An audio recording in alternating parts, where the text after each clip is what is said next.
Hello dear friends, welcome back to our YouTube platform daily current affair session.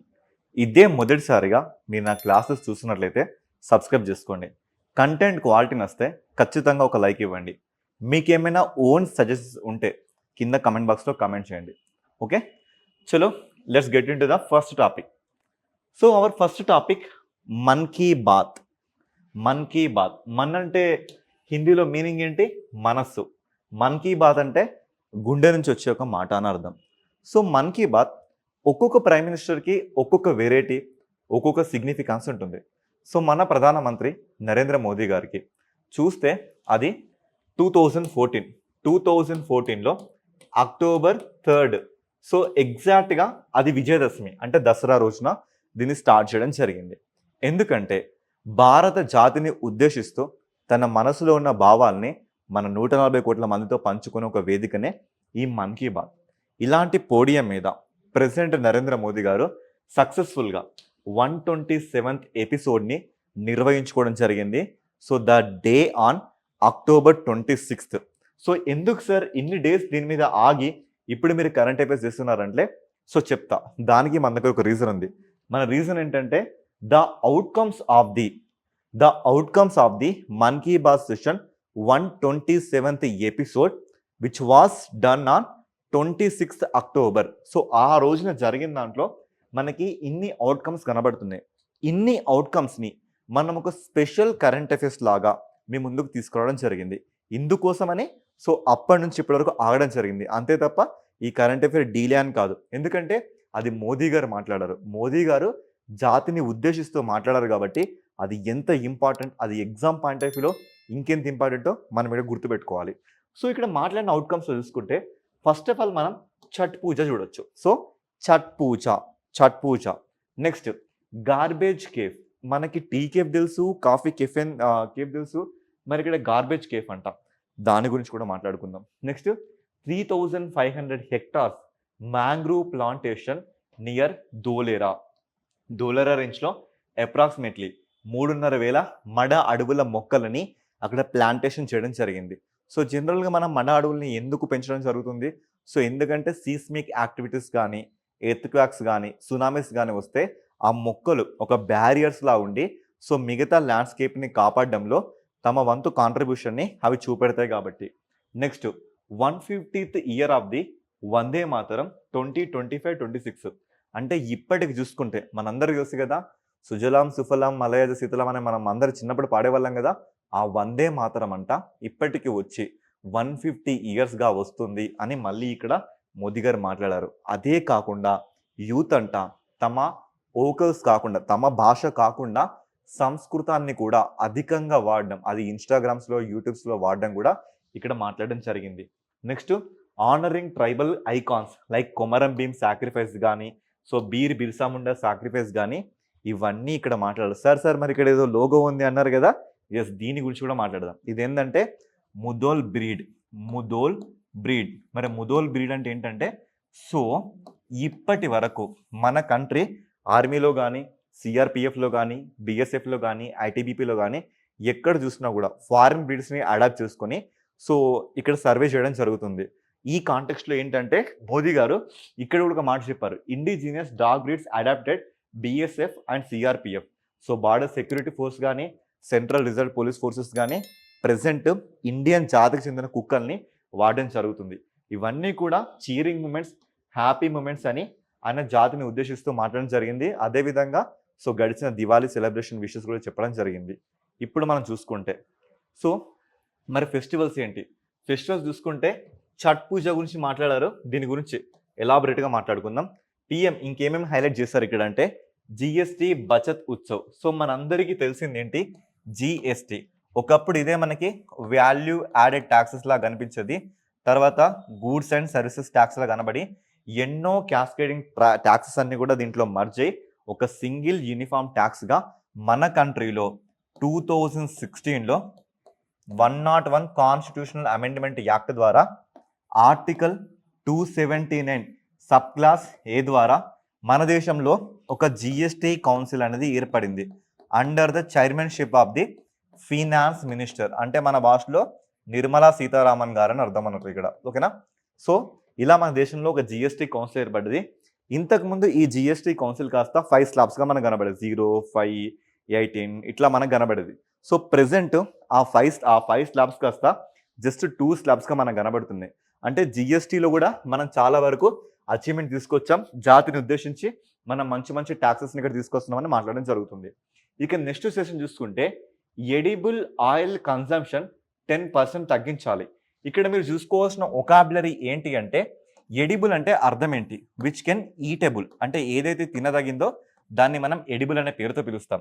So మరి ఏదైతే మనం తాగగలిగింది which can ability to drink దాన్ని మనం portable అనే వర్డ్‌తో పిలుస్తాం. ఎడిబుల్ అంటే మనం తినే వంట నూనెనంట మోడీ గారు ఏం చెప్తున్నారు? ఒక 10% వరకు తగ్గించండి అని ఇక్కడ చెప్పడం జరుగుతుంది.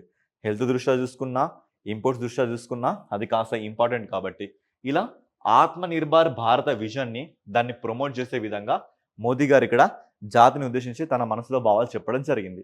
అయితే ఇక్కడ 2 ఇష్యూస్ నేను మీకు అడ్రెస్ చేయాలనుకుంటున్నా. ఫస్ట్ ఇష్యూ ఏంటంటే మ్యాంగ్రూవ్స్ ఇన్ గుజరాత్. గుజరాత్‌లో మనకు తెలిసిన ఒక ఫేమస్ టౌన్ అండి. దాని పేరు ధోలేరా. ధోలేరా అనే ఒక town and once upon a time it was being like Harappan set. Harappan సెట్‌లో చూసుకుంటే ధోలేరా, ధోలవీరా, లోతాల్ ఇలా మనకు కొన్ని ఏరియాస్ కనబడుతున్నాయి. వెరీ రీసెంట్‌గా కొటాడా బడ్లీ అనే ఏరియా కూడా మనకి రావడం జరిగింది. సో ఈ ధోలేరా లాంటి రేంజ్‌లోనంట సో ఇదే రేంజ్ అండ్ కోరీ క్రిక్ గానీ, కచ్ రేంజ్ గానీ సో ఇలాంటి రేంజెస్‌లో అప్రాక్సిమేట్‌లీ ఒక 3,500,000 కొత్త మ్యాంగ్రోవ్ మొక్కల్ని అక్కడ ప్లాంటేషన్ చేయడం జరిగింది. సో ఎన్వైర్న్‌మెంట్ పర్స్పెక్టివ్‌లో చూసుకుంటే ఇది వెరీ వెరీ ఇంపార్టెంట్. ఇదే పర్స్పెక్టివ్‌లో చూసుకుంటే కోరీ creek and run of Kutch districts కూడా ఇక్కడ ఇంపార్టెంట్ అని చెప్పొచ్చు. Next Indian dog breeds. So ఇక్కడ చూసుకుంటే మీకు ఇలాంటి ఇండిజినస్ డాగ్ బ్రీడ్స్ కనబడుతున్నాయి కదా! సో ఫస్ట్ నేను చూపించిన one of the dog breeds that is Mudhol dog breed. ఇది మనకి కర్ణాటక నుంచి కనబడుతుంది. ఓకేనా? ఇది మనకి కర్ణాటకలో కూడా మనం దీన్ని చూడొచ్చు.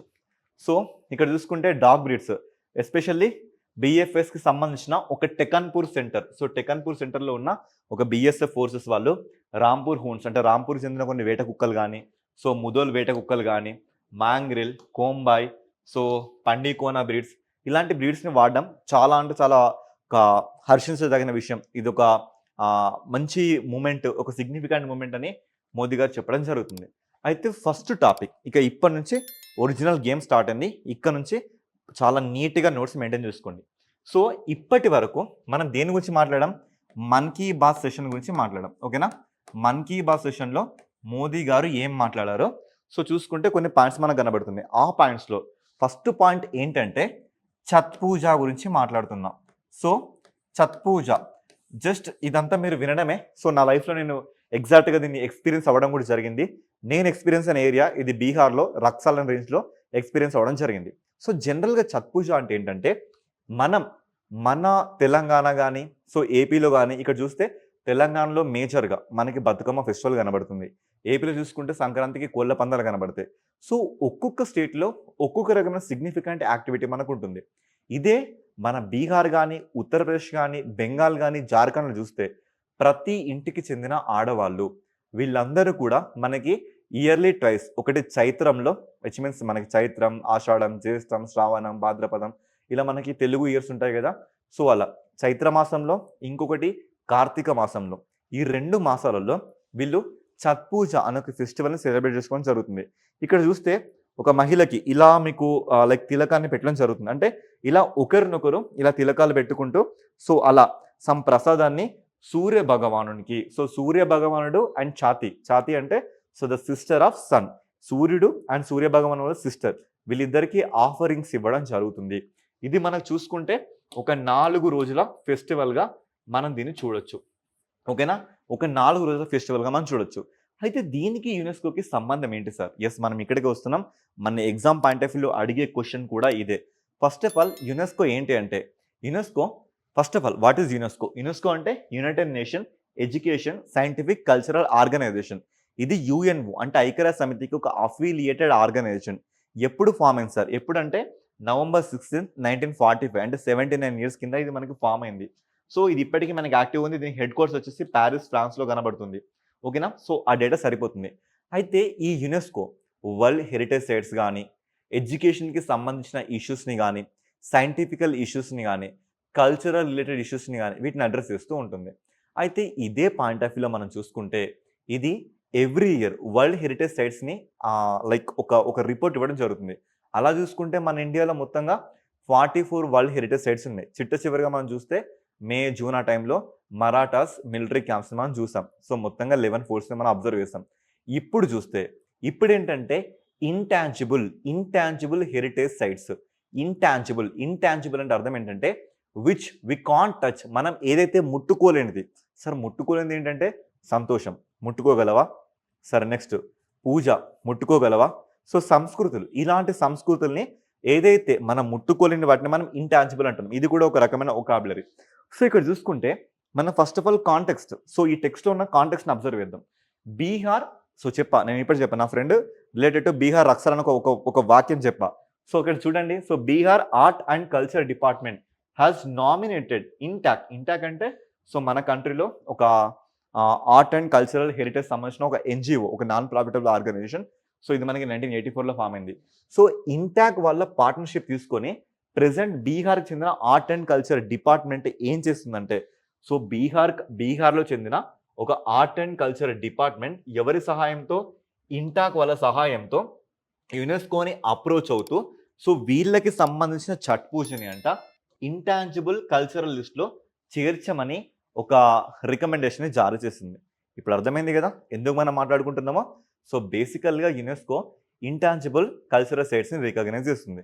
అయితే ఇక్కడ బీహార్కి చెందిన ఆర్ట్ అండ్ కల్చర్ డిపార్ట్మెంట్ ఎవరి సహాయంతో, ఇంటాక్ సహాయంతో యునెస్కో లైక్ ఇంటాంజిబుల్ కల్చరల్ సైట్స్లో దీన్ని నమోదు చేయమని ఒక రికమెండేషన్ చేసింది. అయితే ఈ కాంటెక్స్ట్లో మనని క్వశ్చన్స్ ఎలా అడుగుతారంటే, అసలు ఛత్ పూజ అంటే ఏంటి, ఎక్కడెక్కడ ఉంటుంది, దీనికి సంబంధించిన కొంచెం బ్రీఫ్ తెలుసుకుంటే సరిపోతుంది.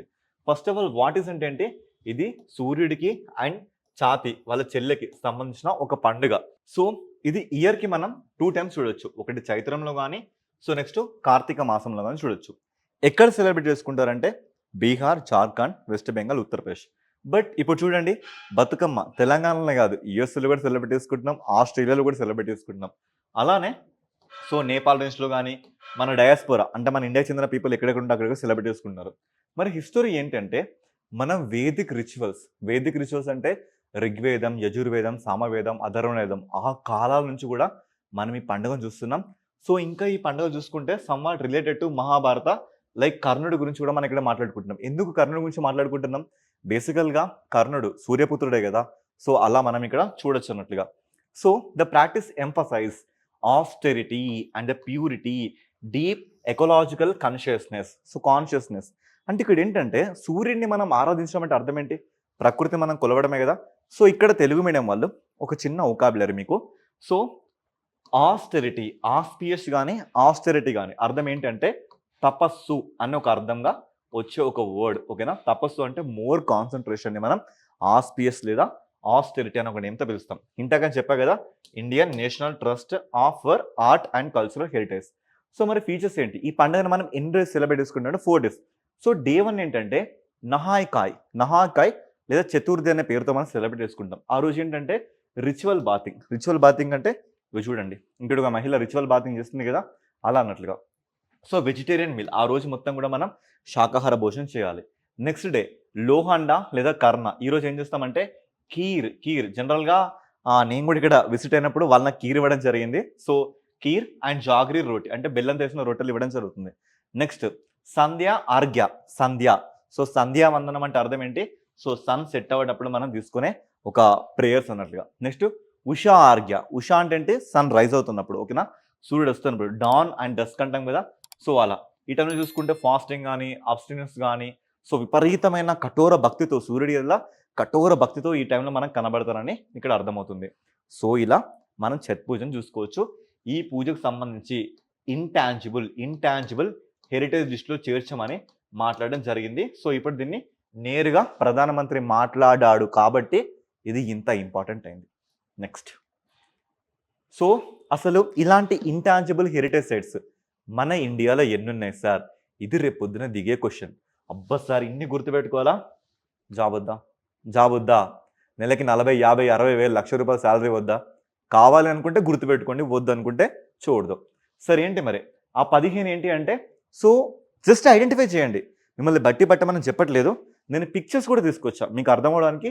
కొన్ని పిక్చర్స్ కూడా తీసుకొచ్చా. ఏముందండి సింపుల్‌గా ఇగో గర్బా డాన్స్ అండి. సో గర్బా డాన్స్ అంటే మనం చూడండి దుర్గాష్టమి వస్తే లైక్ తెలంగాణలో బీజేపీ వాళ్ళు ఏం చేస్తారు? సో గర్బా డాన్సెస్, దాండియా ఆటలు ఆడ ఇలాంటి సాంగ్స్ మనం చూస్తుంటాం కదా! సో అలా గర్బా డాన్స్ గాని, ఇదిగో దుర్గా పూజ. ఎక్కడ దుర్గా పూజ? కలకత్తా కాళీమాత. ఎవరు? దుర్గా పూజ. సో కుడియాట్టం. సో కుడియాట్టం మనకి ఎక్కడ కనబడుతుంది? కేరళలో. ఇలా కొన్ని ఫెస్టివల్స్ మనం చూసుకుందాం. సో చూసుకుంటే ఫస్ట్ కుటియాట్టం అన్నా, కుడియాట్టం అన్నా మనకి ఒకటే థింగ్ అండి. ఇది కేరళలో కనబడుతుంది 2008లో. యాక్చువల్‌గా ఇదే 2008లో మనకి యునెస్కో ఈ ఇంటాంజిబుల్ సైట్స్‌ని తీసుకురావడం జరిగింది. అదే ఇయర్‌లో కుటియాట్టంని భారత్ నుంచి ఇందులో ఈ లిస్ట్‌లో ఎన్లిస్ట్ చేయడం జరిగింది. నెక్స్ట్ చూసుకుంటే మనకి వేదిక్ చాంటింగ్, వేదాలని ఉచ్చరించడం కూడా మనకు కనబడుతుంది. అది 2008లోనే వచ్చింది. రామలీల, రాముడు మన దేశానికి వచ్చిన ఆగమనాన్ని తెలిపే ఒక నాటకమే రామలీల. Next Ramman festival. ఇది గర్వాల్ హిమాలయస్‌లో జరుపుకుంటారు. So రమ్మన్ festival. సో ఇక్కడ కనబడుతుంది కదా! So this is Ramman dance. ఓకేనా? Ramman dance. Next Chhau dance. ఇక్కడ మీకు కనబడుతుంది కదా! ఇది Chhau dance. So Chhau dance చూసుకుంటే ఇది మనకి బీహార్, జార్ఖండ్‌లో కనబడుతుంది. Next Kalbelia folk dance. ఇది రాజస్థాన్‌లో కనబడుతుంది. ఇక్కడ చూడండి this is the Kalbelia folk dance. Next Mudiyettu. So Kudiyattam గుర్తుంది కాబట్టి మీకు ముడియట్టు కూడా గుర్తుండాలి. కుడియాట్టం 2008లో వస్తే ముడియట్టు. సో ముడియట్టు చూసుకుంటే మనకి ఇది 2010లో రావడం జరిగింది.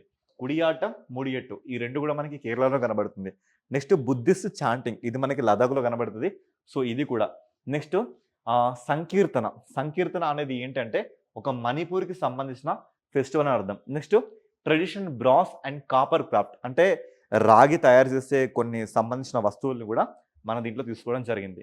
సో ఇది మనకి మేజర్‌గా పంజాబ్‌లో కనబడుతుంది. Next Nowruz festival. Nowruz festival అంటే పర్షియన్, సో పార్సీ పీపుల్‌కి చెందిన న్యూ ఇయర్ థింగ్స్ అన్నట్లుగా. అంటే మనం నూతన సంవత్సరం ఎలా జరుపుకుంటామో వాళ్ళ న్యూ ఇయర్ సెలబ్రేషన్ మనం నౌరోజ్ ఫెస్టివల్ అంటాం. సో నౌరోజ్ ఫెస్టివల్ మనకి బాల్బన్ టైంలో కనబడుతుంది. సో కుతుబుద్దీన్ ఐబక్ అని మన బానిస వంశస్థులు మనం మిడివల్ హిస్టరీలో చదువుకుంటాం. అక్కడ కూడా మీకు ఇది కనబడుతుంది. నెక్స్ట్ యోగా, తర్వాత కుంభమేళ. వెరీ రీసెంట్‌గా మనం చూసాం కదా ప్రయాగ్‌రాజ్ కుంభమేళ, తర్వాత దుర్గా పూజ. చివరగా మనకి జాయిన్ అయింది ఏంటంటే గర్బా డాన్స్. సో ఇక్కడ మీకు కనబడుతుంది కదా! ఇది గర్బా డాన్స్. సో ఇవన్నీ కూడా మన కంట్రీ నుంచి ఉన్న ఇంటాంజిబుల్ హెరిటేజ్ సైట్స్. సో చెప్పండి గాయ్స్, ఇప్పుడు మన కంట్రీ నుంచి ఎన్ని ఇంటాంజిబుల్ హెరిటేజ్ సైట్స్ ఉన్నాయి? 15 ఉన్నాయి. ఎవరిని మళ్ళీ మన ఇంటాంజిబుల్ హెరిటేజ్ సైట్‌లో కావాలనుకుంటున్నాం? ఛట్ పూజని కావాలనుకుంటున్నాం. ఇది ఒక టాపిక్‌ని 360 డిగ్రీస్‌లో అనాలిసిస్ చేయడం. సో నా థింగ్ ఏంటంటే టైం ఎక్కువ అయినా పర్లేదండి. 1 మార్క్. ఆ ఒక్క మార్క్ కూడా పోవద్దనేదే మా ఉద్దేశం. ఓకే? యెస్. నెక్స్ట్ చూడండి వందే మాతరం. సో మనందరికీ తెలుసు చిన్నప్పుడు మనం ప్రతి స్కూల్‌లో పాడడం జరిగింది. అఫ్‌కోర్స్ అది లేకుండా మన స్కూల్ గడిచేది కాదు. బట్ ఇప్పుడు మిమ్మల్ని అడుగుతున్నా, ఎంతమందికి మన వందే మాతరం ఈ 2 లైన్‌లు కాదండి, సుజలాం సుఫలాం మలయజ సీతలాం ఇది కాకుండా ఈ 2 చరణాలు, ఈ 2 స్టాంగ్స్ ఎంతమందికి గుర్తున్నాయో? సో గుర్తుంటే కామెంట్ చేయండి. ఓకేనా? యెస్. సో వందే మాతరం. ఈ వందే మాతరం ఇప్పటికి 150 ఇయర్స్‌గా వస్తుంది. సో 115థ్ యానివర్సరీ మనం సెలబ్రేట్ చేసుకుంటున్నాం అని ఇక్కడ మాట్లాడడం జరిగింది. ఇక మనం ఎప్పుడైతే వందే మాతరం గురించి మాట్లాడుకున్న ప్రతిసారి ఒక ఫేమస్ పర్సన్ గురించి మాట్లాడుకోవాలి. అతని పేరే బంకిం చంద్ర చటర్జీ. చిన్నప్పుడు మనందరికీ స్కూళ్ళలో తెలిసిన వెల్ నోన్ నేమ్ ఇది, బంకిం చంద్ర చటర్జీ. ఈ బంకిం చంద్ర చటర్జీ రాసిన ఒక నావెల్ అది 1882లో రావడం జరిగింది. దాని పేరే ఆనంద్ మఠ్. ఏం మఠ్? ఆనంద్ మఠ్. ఈ ఆనంద్ మఠ్‌లో మొట్టమొదటిసారిగా ఈ వందే మాతరం అని మనకు కనబడింది. అసలు వందే మాతరం అంటున్నాం. అర్థం ఏంటో తెలుసా మీ అందరికీ? సో సింపుల్ అండి. హెయిల్ మదర్‌ల్యాండ్ అంటే తెలుగులో అమ్మ నీకు వందనం అని అర్థం. ఓకేనా? హెయిల్ మదర్‌ల్యాండ్, తల్లి నీకు వందనం అనేది అర్థం వందే మాతరం అంటే. సో ఎందుకు రాయడం జరిగింది? ఇదే ఆనంద్ మఠ్‌లో మనం చూసుకుంటే ఈయన మనకి సన్యాసి రెబెలియన్ అంటే సన్యాసుల తిరుగుబాట్లు ఏ ప్లేస్‌లో మనకు కనబడతాయి? సో బీహార్ గాని, వెస్ట్ బెంగాల్ గాని కరువు కాటకాలు వచ్చినా కూడా బ్రిటిష్ వాళ్ళు ఇంకా ట్యాక్స్ వసూలు చేస్తే సన్యాసులు తిరుగుబాటు చేస్తారని మనకు కనబడతాయి. అయితే ఈ బంకిం చంద్ర చటర్జీ ఎవరండి? ఈయన చూసుకుంటే మనకి కలకత్తా యూనివర్సిటీ నుంచి, ఎక్కడ? కలకత్తా యూనివర్సిటీ నుంచి గ్రాడ్యుయేట్ అయిన ఫస్ట్ పర్సన్. సో మీరందరూ డిగ్రీ గ్రాడ్యుయేట్సే కదా! ఆయన ఫస్ట్ గ్రాడ్యుయేట్. ఎక్కడి నుంచి? కలకత్తా యూనివర్సిటీ నుంచి. సో అయితే ఇంకా ఈ బుక్కే కాదండి. ఈయన మనకు చూసుకుంటే మృణాలిని, తర్వాత చూసుకుంటే కపాల కుండల. ఏంటి? కపాల కుండల.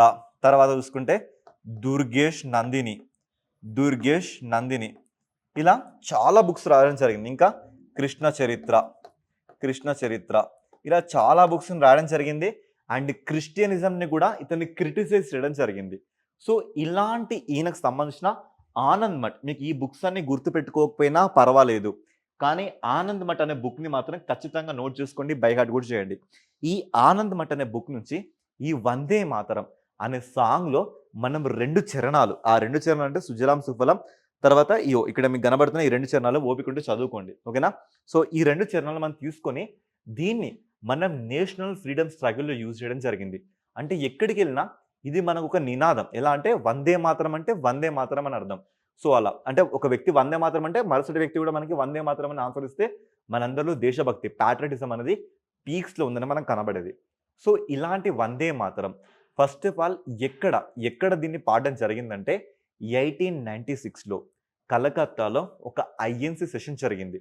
దానికి అధ్యక్షత వహించింది ఎవరంటే so second president of the INC, that is Rahimtullah Sayani. ఈ రహమతుల్లా సయానీ మన దేశంలో 1896లో ఐఎన్సి సెషన్ కలకత్తాలో జరిగింది. అక్కడ దానికి అధ్యక్షత వహించడం జరిగింది. అదే ప్లేస్లో రవీంద్రనాథ్ ఠాగూర్ గారు ఇక్కడ దీన్ని పాడడం జరిగింది. సో దీనికి స్వరాలు అందించింది ఎవరంటే జాదూనాథ్ భట్టాచార్య. ఎవరు? జాదూనాథ్ భట్టాచార్య. ఇవన్నీ వందే మాతరం ఒక పదం వినగానే మనం ఇవన్నీ గుర్తుపెట్టుకోవాల్సిన అవసరం మనకి ఎంతగానో ఉంది. ఇలా జాదూనాథ్ భట్టాచార్య దానికి స్వరాలు ఇవ్వడం జరిగింది. అయితే మన కంట్రీలో ఇది ఎప్పుడు మనకి యాక్టివ్ మోడ్లోకి వచ్చింది? 1950 జనవరి 24న. ఇదే రోజున మన దేశంలో national అందెం Jana Gana Mana, national song Vande Mataram, ఈ 2 కూడా మన దేశంలో అడాప్షన్ తీసుకోవడం జరిగింది. ఇది కాంటెక్స్ట్ అండి. సో ఇలా గుర్తుపెట్టుకోవడం ట్రై చేయండి. సో చూడండి, బంకిం చంద్ర చట్టోపాధ్యాయ 1870స్లో రాశారు, కానీ 1888లో ఆనంద్ మఠ్ అనే నావెల్లో ఇది పబ్లిష్ అయింది.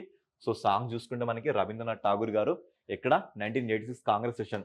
సో ఈ కాంగ్రెస్ సెషన్కి హెడ్ ఎవరు? రహమతుల్లా సయానీ. సో దయచేసి ఈ నేమ్స్ అయితే గుర్తుపెట్టుకొని ట్రై చేయండి. రహమతుల్లా సయానీ. మరి రహమతుల్లా సయానీ ఎవరంటే second Muslim person who presided INC session. ఐఎన్సికి రెండవసారి అధ్యక్షత వహించిన వ్యక్తి. మరి మొదటిసారి అధ్యక్షత వహించింది ఎవరు? సో మిమ్మల్ని ఏం అడగట్లేదు, నేనే చెప్తున్నా. ఆ పర్సన్ ఎవరు అంటే బద్రుద్దీన్ త్యాబ్జీ. ఓకేనా, బద్రుద్దీన్ త్యాబ్జీ గారు సో మొదటి ముస్లింగా దీన్ని అధ్యక్షత వహించారు. సో మొట్టమొదటి అధ్యక్షత వహించిన పర్సన్ ఎవరు? ఇది మిమ్మల్ని అడుగుతున్నా. ఇది అందరికీ తెలిసిన క్వశ్చనే, కాస్త ఈజీ క్వశ్చనే. సో ఆన్సర్ చేయండి. తెలియకపోతే ఎండ్ ఆఫ్ ద సెషన్ నేనే చెప్తా, ఓకేనా. సో 1885లో మనకి ఫస్ట్ కాంగ్రెస్ సెషన్ జరిగింది. దానికి అధ్యక్షత వహించింది ఎవరు? అది కలకత్తాలో జరిగింది, ఓకేనా. ఎస్. సో తర్వాత చూసుకుంటే దీన్ని మనం ఫ్రీడమ్ స్ట్రగుల్లో కానీ ఎక్కడ చూసినా మనం పాటలు పాడడం జరుగుతుంది. సో అదేవిధంగా మనం 1937లో ఇందులో ఉన్న 2 చరణాలని, సో ఇక్కడ మీకు కనబడుతున్నాయి కదా స్టాంజెస్, ఈ 2 చరణాలని మనం ఒక సాంగ్గా తీసుకోవడం జరిగింది. తర్వాత మనం చూసుకుంటే లైక్ ఇదే విధంగా ఇది మనకి జనవరి 24, 1950లో నేషనల్ సాంగ్ మన ముందుకు వచ్చింది. ఇప్పుడు వచ్చింది కాబట్టి ఇంకొక 2 విషయాలని ఇక్కడ మాట్లాడాలనుకుంటున్నా. అదేంటంటే మన ట్రై కలర్ జెండా అంటే త్రివర్ణ పతాకం ఎప్పుడు అమల్లోకి వచ్చింది సార్ అంటే ఇది మనకి 1947 జూలై 22న మనకి అమలులోకి రావడం జరిగింది. ఇది కాస్త గుర్తుపెట్టుకోండి. దీని కమిటీ హెడ్ ఎవరంటే హంస నందిని మెహతా గారు దీన్ని అడాప్ట్ చేసుకోవడం జరిగింది. తర్వాత వందే మాతరాన్ని మనం మేజర్గా ఎక్కడ చూస్తాం? స్వదేశీ మూమెంట్లో చూస్తాం. స్వదేశీ మూమెంట్ మనకి ఎప్పుడు వచ్చింది? 1905లో వచ్చింది. ఎందుకు వచ్చిందంటే లార్డ్ కర్జన్. ఎవరండి లార్డ్ కర్జన్? ఒకప్పుడు మన వైస్రాయ్. ఇతను ఏం చేస్తారంటే సో అడ్మినిస్ట్రేషన్ పరంగా, పరిపాలన పరంగా నేను బెంగాల్ని 2 పార్ట్స్గా విడగొడుతున్నా. ఒకటి బంగ్లాదేశ్, రెండోది పశ్చిమ బెంగాల్కి విడగొట్టడం జరిగింది. సో అలా విడగొట్టినప్పుడు ఆ బెంగాల్ పార్టిషన్ మూమెంట్ని మనం స్వదేశీ మూమెంట్ లేదా వందే మాతరం మూమెంట్ అంటున్నాం. ఆ టైంలో మనం ప్రతి ఒక్కరు వందే మాతరం నినాదాలు ఇవ్వడం కానీ, సో విదేశీ ప్రొడక్ట్స్ని బ్యాన్ చేయడం కానీ, స్వదేశీ ప్రొడక్ట్స్ని యూజ్ చేసుకోవడం కానీ ఇలా మనకు కనబడుతుంది. తర్వాత క్విట్ ఇండియా మూమెంట్, దీన్నే మనం ఆగస్టు క్రాంతి మూమెంట్ అనే పేరుతో కూడా పిలుస్తున్నాం. ఇక్కడ కూడా జనాలందరూ వందే మాతరం అనే పదంతో విరుచుకుపడడం జరిగింది. ఇలా మనకి ఇది అందరికీ కూడా మన గుండెలో, మన మెదడులో ఎప్పుడు నిక్షిప్తమైన ఒక సాంగ్గా మన ముందుకు కనబడుతుంది. సో మనం ఇంకా క్లారిటీగా అబ్జర్వ్ చేస్తే మనకి ఎప్పుడైతే parliament sessions end of the moment ఉంటాయో అప్పుడు ఇన్స్ట్రుమెంటేషన్ అంటే ఇన్స్ట్రుమెంటల్గా సంగీతాన్ని ఇస్తూ ఈ వందే మాతరాన్ని పాడి పార్లమెంట్ సెషన్స్ కూడా క్లోజ్ చేయడం జరుగుతుందని ఇక్కడ స్టేట్మెంట్ ఇవ్వడం జరిగింది. And citizens are encouraged to show the equal respect both Vande Mataram and Jana Gana Mana, రెండిటి కూడా సమాన గౌరవాలు ఇవ్వాలని మనకు ఏ కేసులో వచ్చిందంటే చూసుకుంటే it is by Delhi high court affidavit 2022 2022లో ఢిల్లీ హైకోర్టులో ఒక అఫిడవిట్లో కూడా ఇలా చెప్పడం జరిగింది. సో ఇంతేం ఇంపార్టెంట్ కాదు, బట్ దీని గొప్పతనం ఏంటో చెప్తున్నా. సో ఇక్కడ మీకు ఇంపార్టెంట్ అంటే ఏంటంటే ఆనంద్ మఠ్ని గుర్తుపెట్టుకోండి, బంకిం చంద్ర చటర్జీని గుర్తుపెట్టుకోండి. తర్వాత ఏ ఐఎన్సీ సెషన్లో దీన్ని మొట్టమొదటిసారిగా పాడడం జరిగింది, ఆ ఐఎన్సీ సెషన్కి ఎవరు అధ్యక్షత వహించారు, దీనికి స్వరాలు సమకూర్చింది ఎవరు అంటే జాదూనాథ్ అని గుర్తుపెట్టుకోండి. సింపుల్గా జాదూనాథ్ గారు.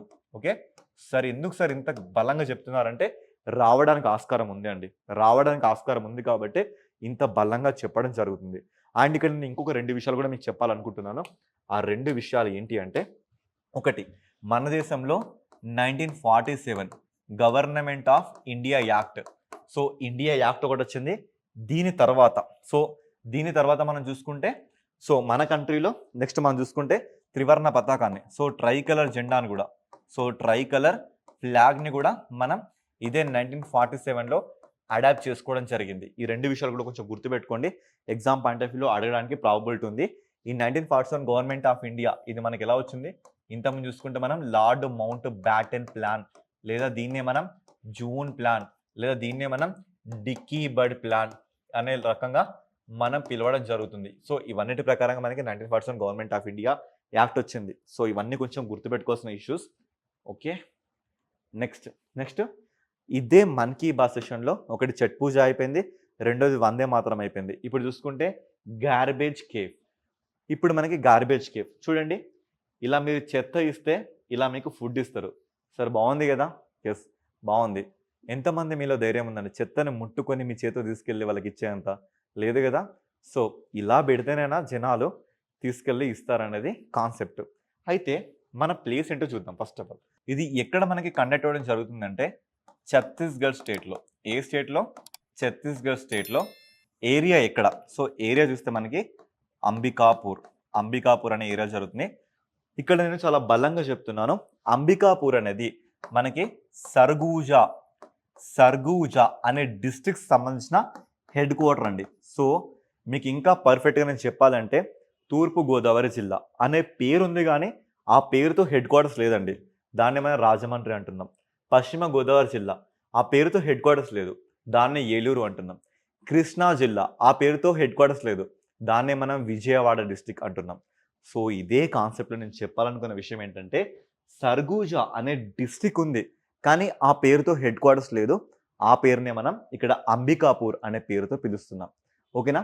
ఈ అంబికాపూర్ మున్సిపల్ కార్పొరేషన్ వాళ్ళు తీసుకొచ్చిన ఒక వినూత్నమైన చర్య ఏంటంటే that is garbage cafe. Garbage cafe అంటే ఒకసారి మీరు ఇక్కడ చూస్తే మీకు అర్థమవుతుంది. థింగ్ ఏంటంటే మీరు ఒక 1 kg ప్లాస్టిక్ వేస్ట్ని ఇక్కడ తీసుకొస్తే మీకు 0.5 kg of the snacks or food మీకు ఇస్తారు. వినడానికి చాలా బాగుంది కదా. ఎవరికి అప్లై అవుతుంది?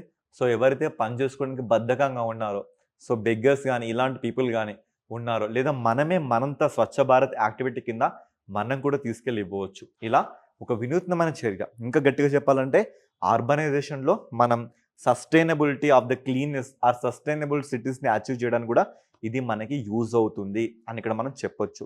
ఒక గొప్ప ఇనిషియేటివ్ తీసుకురావడం జరిగింది కాబట్టి దీన్ని కూడా మన్ కీ బాత్ సెషన్లో నరేంద్ర మోదీ గారు ప్రస్తావించడం జరిగింది. సో బేసికల్లీ ఇట్ వాజ్ అక్కడ the Ambikapur municipal corporation under the Swachh Bharat mission to combat the plastic pollution అరికట్టడానికి మనం దీన్ని తీసుకొచ్చాం. ఓకేనా. నెక్స్ట్ చూసుకుంటే దీని ద్వారా మనం అర్బన్ సస్టైనబిలిటీ కూడా సాధించడం జరుగుతుంది. ఎలా? సో ఫస్ట్ ఆఫ్ ఆల్ చెత్త రహితంగా మనం చేస్తే ఆటోమేటిక్గా సిటీస్ కూడా డెవలప్ అయిపోతాయి కదా. నెక్స్ట్ కమ్యూనిటీ ఇన్క్లూషన్స్, అంటే ప్రతి ఒక్కరు కూడా దీంట్లో యాక్టివ్గా పార్టిసిపేట్ చేయాలి. That to women self help groups కానీ promoting the employment and the civic participation. అంటే కొంతమందిని మనం రిక్రూట్ చేసుకుని వాళ్ళకి శాలరీస్ ఇచ్చి ఈ ఏరియాలోని చెత్త మొత్తాన్ని క్లీన్ చేయమని చెప్పడం కానీ, లేదా మనమే వాలంటరీగా యాక్టివేట్ చేయడం కానీ ఇలా చెప్పడం జరుగుతుంది. సో స్వచ్ఛ భారత్ సినార్జీని కానీ రిప్లికేషన్ పొటెన్షియాలిటీ ఈ ఇనిషియేటివ్ని ఇన్స్పిరేషన్ తీసుకొని మధ్యప్రదేశ్, కేరళ కూడా సేమ్ కైండ్ ఆఫ్ యాక్టివిటీస్ని చేపట్టడం జరుగుతుందని ఇక్కడ మనకు చెప్తుంది. అయితే ఈ ఇష్యూ మనకి 2 SDG గోల్స్ని అడ్రస్ చేస్తుంది. ఓకే, SDG గోల్ వచ్చేసి మనకి sustainable development goal 12 responsible consumption of the production and sustainable development goal 11 sustainable సిటీస్ని అచీవ్ చేయడం జరుగుతుంది. అయితే ఈ కాంటెక్స్ట్లో నేను మీకు సస్టైనబుల్ డెవలప్మెంట్ గోల్స్ని స్టాక్ జీకే ఓరియంటేషన్లో మళ్ళీ ఎక్స్ప్లెయిన్ చేయబోతున్నా. సార్ 17 ఉన్నాయి కదా సస్టైనబుల్ డెవలప్మెంట్ గుర్తుపెట్టుకొని చాలా కష్టం అంటే ఒకటండి, ఈ మాత్రం కష్టపడకపోతే మీరు లైఫ్లో ఇంకేది సాధించలేరు. సో నేను చాలా సింపుల్గా షార్ట్ అండ్ స్వీట్గా చెప్తా, గుర్తుపెట్టుకొని ట్రై చేయండి. అసలు బేసికల్గా మనకి సస్టైనబుల్ డెవలప్మెంట్ గోల్స్ అనేవి ఇది మనకి UNFCCC అంటే ఏం లేదండి, United nation framework convention on climate change. ఇది మనకి ఎప్పుడు వచ్చింది సార్? 1992 ఎర్త్ సమ్మిట్, లేదా దాన్ని మనం రియో డి జెనిరో సమ్మిట్ అని చెప్తున్నాం. సో ఈ సమ్మిట్లో అంటే ఏం లేదండి, 1992లో ప్రపంచ దేశాలన్నీ ఒక వేదిక మీదకి వచ్చి ఒక ధరిత్రి సమావేశం, అంటే భూమిలో ఏం జరుగుతుంది, మనం కార్బన్ ఎమిషన్స్ని ఎలా తగ్గించాలి, మళ్ళీ ఇంకా కార్బన్ ఎమిషన్స్ అంటే ఏమో అనుకోకండి, వెహికల్స్ వచ్చే ఒక పొగ లాంటి థింగ్స్ అన్నట్టు, కార్బన్స్ని తగ్గించాలి. ఇలా మనం ఒక ఫ్రేమ్వర్క్ డిజైన్ చేసుకున్నాం, అంటే ఒక ఆఫీస్ బిల్డింగ్ లాంటిది. ఇది మనకి ఏం చెప్పిందంటే ఎజెండా 21, అంటే ఇది 1992లో వచ్చిందంటే 20th సెంచరీ కదా, 2000 నుంచి మనకి 21st సెంచరీ స్టార్ట్ అవుతుంది కదా, దాన్ని వీళ్ళు ఏమని పిలిచారంటే ఎజెండా 21 అనే నేమ్తో పిలవడం జరిగింది. ఈ ఎజెండా 21కి సంబంధించి మొత్తంగా 2000 to 2015 వరకు, తర్వాత 2015 to 2030 వరకు ఇలా 2 సెగ్మెంట్స్గా డివైడ్ చేసుకున్నారు. సో మొదటి సెగ్మెంట్లో మిలీనియం డెవలప్మెంట్ గోల్స్ అని తీసుకున్నారు, 8 గోల్స్ని. అది సక్సెస్ఫుల్గా అచీవ్ అయిందంటే కాలేదు. సో నెక్స్ట్ సెగ్మెంట్ని మనం ఏమంటే సస్టైనబుల్ డెవలప్మెంట్స్ గోల్స్గా ఒక 17 గోల్స్ని తీసుకున్నాం. సో ఇప్పుడు మనం వీటిని అచీవింగ్ మోడ్లో కనబడుతున్నాం. మన దేశంలో వీటిని అసెస్ చేసేది ఎవరు అంటే నీతి ఆయోగ్ అసెస్ చేస్తుంది. అదే సస్టైనబుల్ డెవలప్మెంట్ అనే థింగ్ మనకి ఎప్పుడు వచ్చిందంటే మనకి 1983లో ఎన్వైర్న్మెంట్ అండ్ డెవలప్మెంట్ అనే ఒక సమ్మిట్ జరిగింది. సో నార్వేకి సంబంధించిన ప్రధానమంత్రి శ్రీమతి బ్రంట్లాండ్ గారు తీసుకురావడం జరిగింది. ఆమె ఇచ్చిన ఒక రిపోర్ట్ పేరే అవర్ కామన్ ఫ్యూచర్ అనే ఆ రిపోర్ట్లో మొట్టమొదటిసారిగా మనం సస్టైనబుల్ డెవలప్మెంట్ గోల్ అనే ఒక పదాన్ని చూస్తున్నాం. ఇందులో మొత్తంగా మనకి 15 గోల్స్ ఉన్నాయి. ఈ 15 గోల్స్లో 11వ గోల్ ఏంటి, మనకి సస్టైనబుల్ సిటీస్ని అచీవ్ చేయాలి. తర్వాత 12వ గోల్ ఏంటంటే రెస్పాన్సిబుల్ కన్జంప్షన్ అండ్ ప్రొడక్షన్, అంటే బాధ్యతాయుతంగా దేనైనా మనం ఖర్చు పెట్టాలి. ఎలా అంటే ఊరికే అవసరం లేకుండా ఒక ప్లాస్టిక్ బ్యాగ్ని ఎప్పుడు కూడా వాడొద్దు. మీరు డీమార్ట్కి వెళ్ళినా, రిలయన్స్ మార్ట్కి వెళ్ళినా, మార్కెట్స్కి వెళ్ళినా మీరంటూ కొన్ని బ్యాగ్స్ని వాడండి. అనవసరంగా దీన్ని కూడా కన్జంప్షన్ చేయొద్దు. సో ఇప్పుడు నా చేతిలో ఉంది కూడా ఇట్స్ ఎ కైండ్ ఆఫ్ ప్లాస్టికే, దీన్ని కూడా నేను అనవసరంగా వాడొద్దు అని చెప్తుంది. అనవసరంగా దేనిని కూడా వాడొద్దు అని కూడా చెప్తుంది. అయితే వీటిని ఎలా గుర్తుపెట్టుకోవాలి సార్? సో ఫస్ట్ చూసుకుంటే పోవర్టీ, నెక్స్ట్ చూసుకుంటే హంగర్, థర్డ్ చూసుకుంటే health, fourth education, fifth equality. నేనేం చెప్తా అంటే సో పేదరికం లేకపోతే మనకి ఆకలి ఉండదు, ఆకలి లేకపోతే మనకి మంచి ఆరోగ్యం ఉంటుంది, మంచి హెల్త్ ఉంటే మనకి మంచి చదువు వస్తుంది, మంచి చదువు వస్తే మనం గ్లోబల్ ఈక్వాలిటీ లేదా జెండర్ ఈక్వాలిటీని సాధిస్తామని చెప్తున్నాం. సో ఫిఫ్త్ గుర్తుంది కదా, ఫిఫ్త్కి డబుల్ చేయండి. ఇదేం చెప్తుందంటే ఇన్ఈక్వాలిటీస్ గురించి మాట్లాడుతుంది. ఇన్ఈక్వాలిటీస్ని మనం రెడ్యూస్ చేయాలి. చూడండి, so reduce the inequality. Set అయిందా? ఇలా గుర్తుపెట్టుకోండి. ఫస్ట్ ఏం గుర్తుండదు, స్టోరీలా గుర్తుపెట్టుకోండి. ఓకేనా?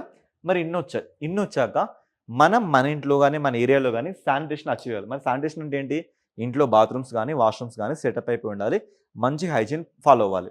మరి మంచి హైజీన్, మంచి శానిటేషన్ ఫాలో అయితే ఇంటికి మంచి ఎనర్జీ, అంటే మంచి ఎలక్ట్రిసిటీ, మంచి ఇలాంటి థింగ్స్ వస్తాయి. సో మంచి ఎలక్ట్రిసిటీ వస్తే మంచి ఎకనామిక్ గ్రోత్ వస్తుంది. మంచి ఎకనామిక్ గ్రోత్ వస్తే మంచి ఇన్నోవేషన్స్, ఇన్ఫ్రాస్ట్రక్చర్స్ డెవలప్ అవుతాయని చెప్తున్నాం. మరి 11 ఆల్రెడీ మనం మాట్లాడుకున్నాం, ఏంటి? సో సస్టైనబుల్ డెవలప్మెంట్ సిటీస్ అని. మరి 12 ఏంటి? ఆల్రెడీ మాట్లాడుకున్నాం, ఏంటి? So responsibility for the consumption and the production గురించి మాట్లాడుకున్నాం. ఇక 13, 14, 15, 16, 17 నేర్చుకుంటే సరిపోతుంది. సో 13 ఏం చెప్తుందంటే క్లైమేట్ చేంజ్ గురించి చెప్తుంది. ఇక్కడ చూడండి, United nation framework climate change ఉంది కదా. సో క్లైమేట్ చేంజ్ గురించి మాట్లాడితే ఏంటి? 13 అయిపోయిందా లేదా? నెక్స్ట్ 14 చూసుకుంటే ఓషన్స్ అంటే వాటర్ గురించి మాట్లాడుతుంది.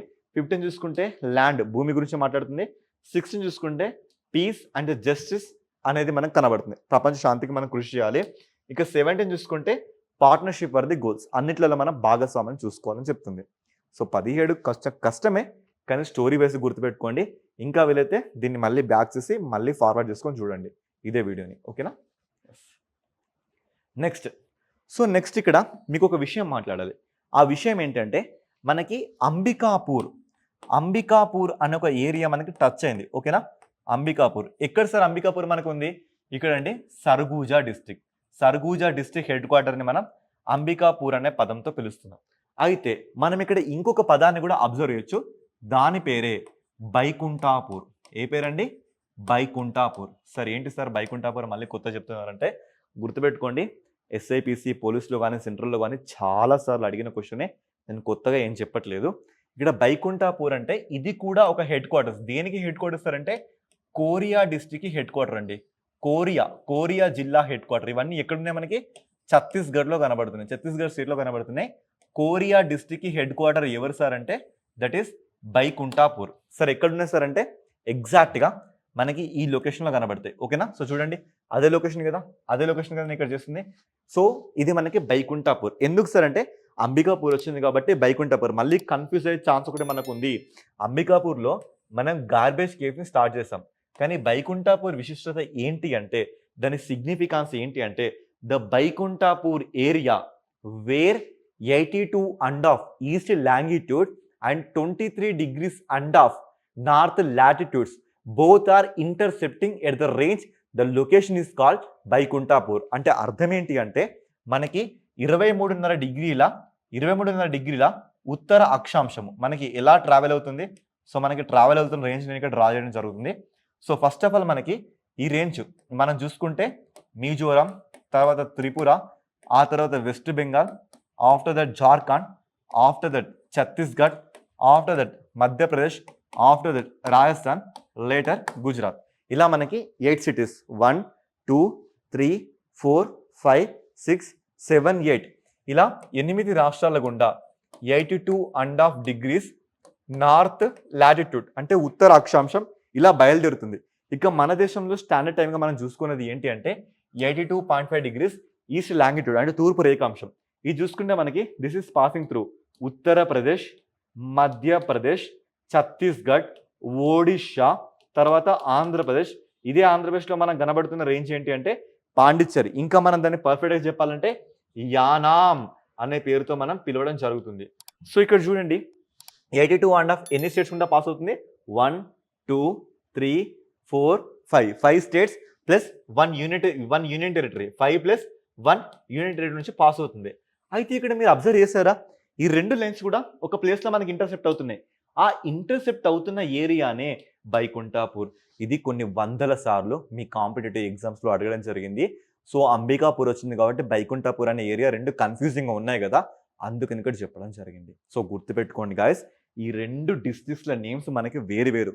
ఒకటి సర్గుజా డిస్ట్రిక్ట్ హెడ్ క్వార్టర్ వచ్చేసి మనకి Ambikapur, Koriya district head quarter వచ్చేసి మనకి Baikunthpur. I hope I'm clear with crystal clear clarity. మళ్ళీ అర్థం కాకపోతే వీడియో ముందు నుంచి చూడండి. ఓకేనా? సో ఇలా మనం జాగ్రఫీలో గుర్తుపెట్టుకునే ఛాన్స్ మనకు కనబడుతుంది.